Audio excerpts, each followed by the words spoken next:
Well, this is Andy Kitson, and we're in his painting studio in deepest Norfolk. And as you can see behind, if we step just to the side here, Andy, this is the original 30 by 20 acrylic painting of Scarecrow in all its panoramic splendour. And as you can see, it sort of tells a bit of a story. There's a lot going on here, and Andy is going to tell you a little bit about how we came up with this and what it all means and what it does and how marvellous he is, basically. Andy. Hello, Greg. Hello, Thank you Andy. very much. Yeah, well, I've known Greg a long time. He's an artist as well. Lots of you probably know. Not as good as you, though. Oh, Come on. Thank you. And so we came up with the idea of me doing the cover painting for Scarecrow that you can see here. And so in a phone conversation, Greg gave me the rough idea. He was very adamant he wanted a golden sunset behind it, a bit like Bartley James Harvest and Time on a Ghost album, and lots of those fantastic 70s album covers. And so I noted down what he wanted in the picture. Obviously a Scarecrow was going to be the main feature, and the Scarecrow had to be a sort of like a crooked, bent politician. Yeah, very nasty person. Nasty person.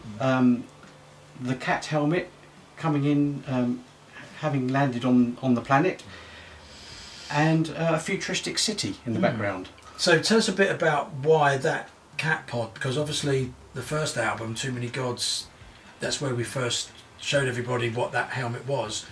But it's not actually the spaceship, is it? It's actually just a pod. Up here in space somewhere is the mothership. And these pods, you can see some coming down here. They're all coming down here into the field by the Scarecrow. Coming down to Earth to observe all things. will be revealed. Yeah. And so with the futuristic city, which is all out of my head, just made up. Crazy. There's a little reference here to David Bowie, if you look very carefully. And the politician is so useless, as you can hear in the lyrics of the song Scarecrow. He can't scare the crows away, but the crashing cat pod can. So the crows are all taking off, and yes, I'm very, very pleased with it, how it's come out.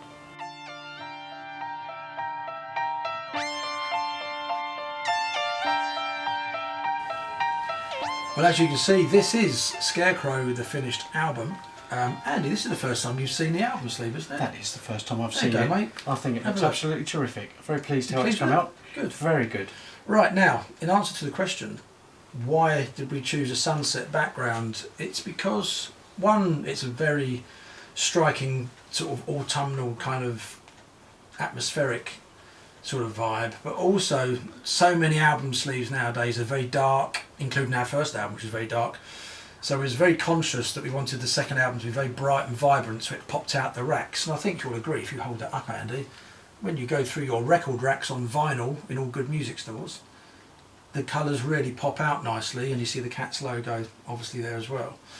And I as an artist, I suppose I could say this, painting this kind of background is really, really tough, and I think you've done an amazing job, Andy. Absolutely Greg. brilliant. Thank you. So, I love doing it. Yeah, was you pleased? Did you like the idea of doing this background like that? I absolutely loved it. I mean, it was my main job is doing racing car paintings, which are very, very precise. There's lots of rivet counters who know every little thing about every little detail about them. But with this, I'd be far more creative than I am in my normal work, and I absolutely loved doing it. Superb.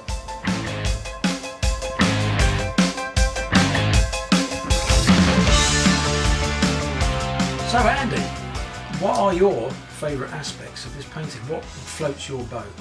Well, I love doing the sky that we've already touched on. The sky, the sunsets are fantastic to do, and I love doing these planets in the background. This big planet here, sort of behind the city, the futuristic city. It's all out of my head, just made up as I went along, and also other aspects in the picture that are referenced in the songs. Like there's a dodo here.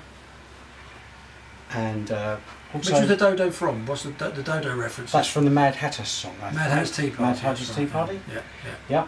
And then other little things that I put in the picture that I just came out of my head were, because he's a crooked politician, he's got no heart, and his heart has fallen off his sleeve. Also, we didn't want to choose any particular political party for the rosette, so I did a half red and half blue one. Not for Crystal Palace, though. Not for Crystal Palace. It was just a pure coincidence. As we're in Norfolk, you can hear the odd tractor, by the way, people. You might hear the odd geese as well, but we're going to carry on, so bear with us. Yes. It's all real stuff here. We're in Norfolk here. That's what happens. Noisy Norfolk. Yeah. Well, you're lucky the American Air Force aren't flying over because they normally are every day. Day off. Tuesday. As you were, after the the politician's rosette. Whoops. After the rosette, yes, and then of course we'll put a Pinocchio type nose on him because telling all the lies and that sort of stuff. And there's a little reference here to David Bowie. Oh, if you look very carefully. Yeah, that's one for the David eagle Bowie, eyes. that's the 70s, isn't it? And what about moving further along there? I noticed there's an F on a tower. What's that?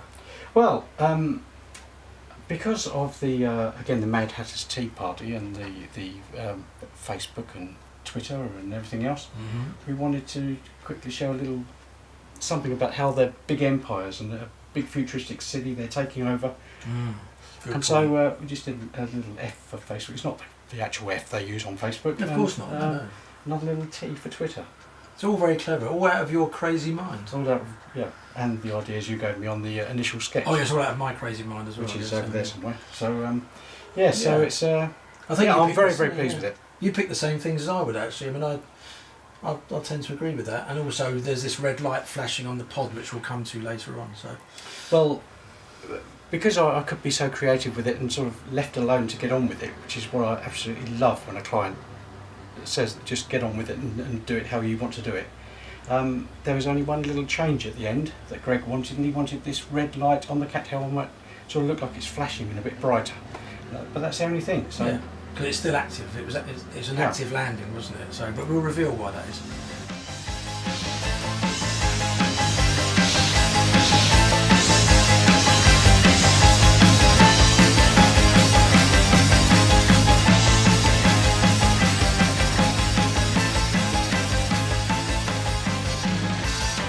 Good afternoon and welcome to part 2 of the Cats in Space meets Andy Kitson on his farm day.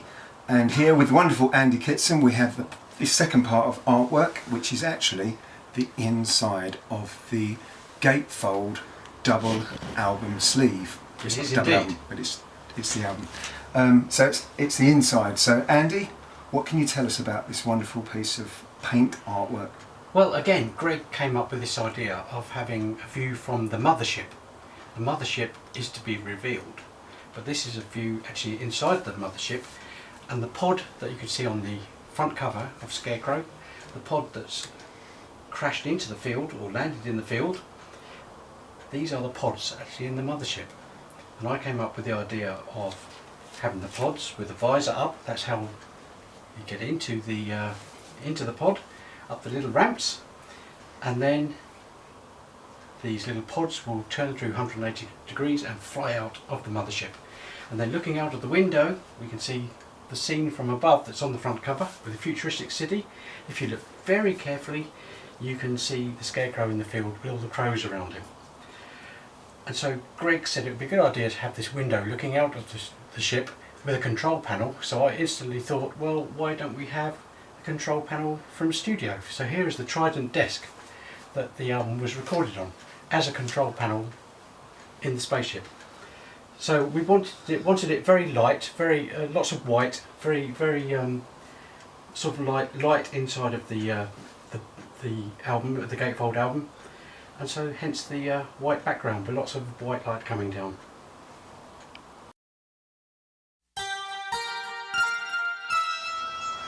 Okay, Andy, where did you actually draw your inspiration from when you started this piece?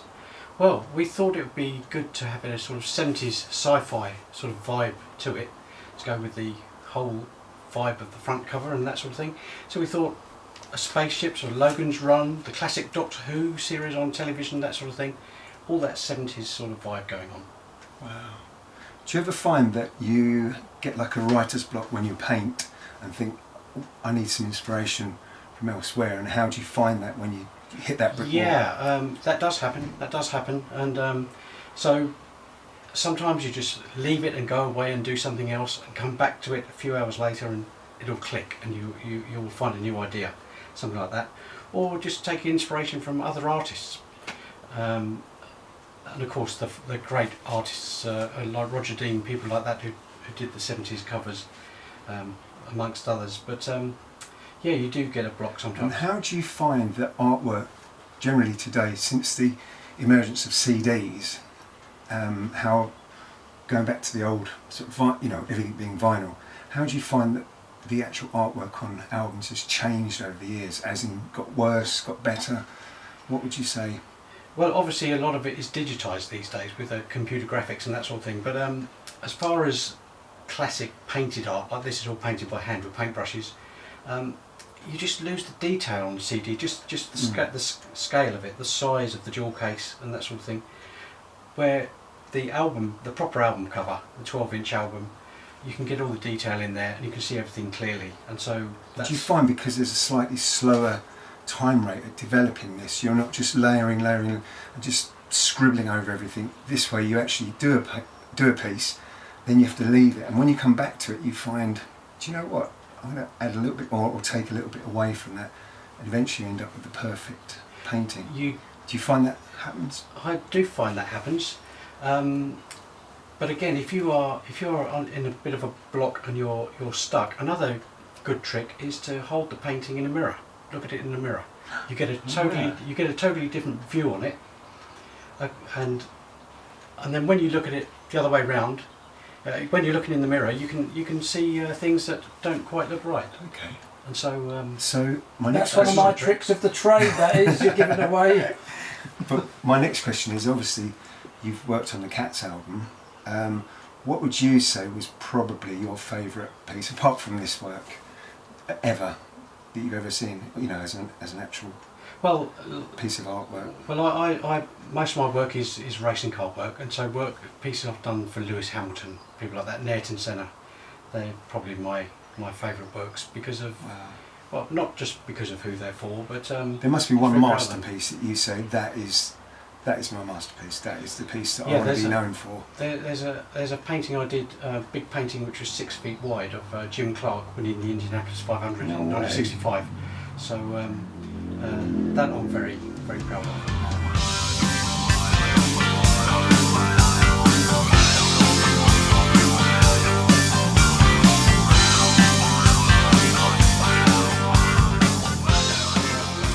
Hi Cat fans, as you know, Cats in Space, we have many layers to our music and our artwork, and it's almost like a non-stop competition to how many of our images can you actually spot within our videos or music. So this little chit chat is about the artwork that you may have missed or you may have not. But Greg, what's this? Right, well, these are the original cat helmet plans. We're that thorough about things, and Andy, being the technical wizard that he is, he worked out that the cat helmet itself is actually a proper to scale drawing that could actually be made into, at some point maybe in the future, a 3D image. So these things here are to scale technical drawings. There's the ears there, little ears there, and there's the one with the front with the vents on there, all to scale. I mean, look at this, look, we'll zoom in on this later, I'm sure. All very cleverly done. It's all totally over the top, pompous nonsense that Cats in Space love so much. I mean, we are very grand in our ideas, as you know. And obviously on the CD booklet, if you're buying the CD, you're one of these modern folks that like CDs, you'll find that it's actually white on black because he reversed it, polarised it to make it look better in the booklet. But for the eagle eye out there, look at the Mad Hatter video, and when the thing's spinning round, you'll see the floor is all these plans. But reversed out. They're reversed out, so they are white on black.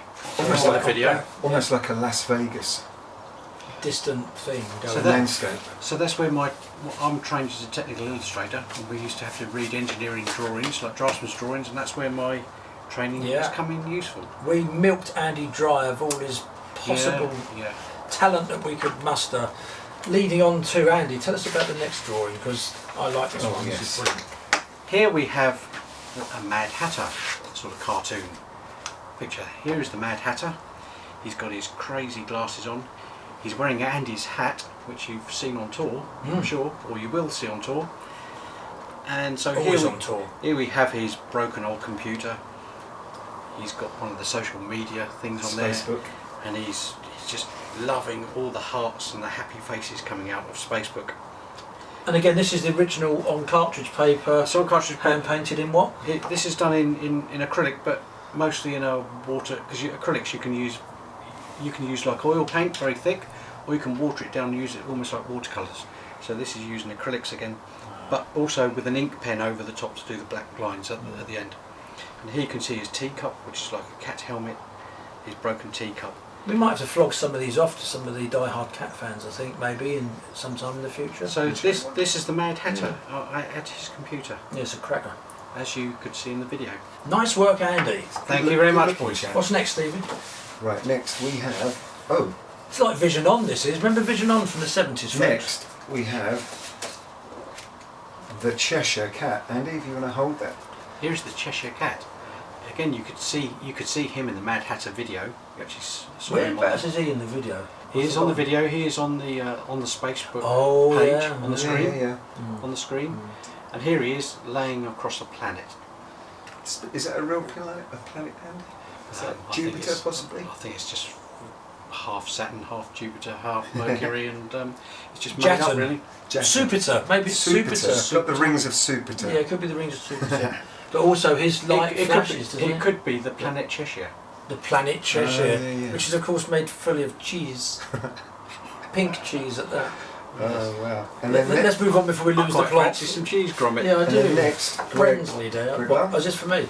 Ah, now this cheeky chap, it's also, well, technically he's the Cheshire Cat, but we've called him Aero Cat because he's holding an aerosol can and he's been graffitiing recently. Now this is a special thing we did last knock-ins because we was told by a magazine called Power Play that one of our cats has infiltrated the system and had taken over the AOR Underground column and had graffitied everywhere. So if you buy the latest edition, obviously if you see this in years to come it will be long gone, but it is actually the September edition, you'll see Aero Cat and his mate getting up to all sorts of nonsense. Edition 201. It's edition 201. September 2017. And Andy quickly painted this for us, and again we might do something with him later, you never know. You never know where he might appear. Like all the cats. It's all clever stuff, man. It's all clever stuff. And finally, now, tell us about this, Andy, because no one's seen this, and this might be something for the future. But again, it's based on the album, isn't it? Well, there's a fantastic song in the album called Clown in Your Nightmare.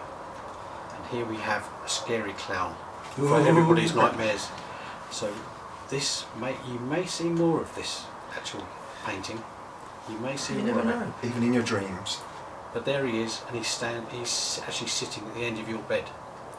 So, very scary clown. It is a very scary clown, and apparently it's a favourite song of many people. They seem to like Clown in Your Nightmare, but then on the other hand, we've also had someone actually mark us down in a review because he was so scared of clowns he didn't give us 10 out of 10. He only gave us 9.5 out of 10. But you can see he's got his Cats in Space bow tie on. He's also got multicoloured donuts on his hat. Clever stuff. Which is a bit like Andy's hat again. We've kept him very busy, folks, as you can see, and I think you'll appreciate it. He's very busy. He's a very talented man. He's very busy. We'd like to give him a little round of applause now. Thank you. Because he has gone way above the Call of Duty, and he loved doing it so much. He's insisting that he does the artwork for the next album, which we've not even considered yet. So, or have we? What have we? We're going to go now, guys. We love you lots, and we'll see you soon. See you on tour.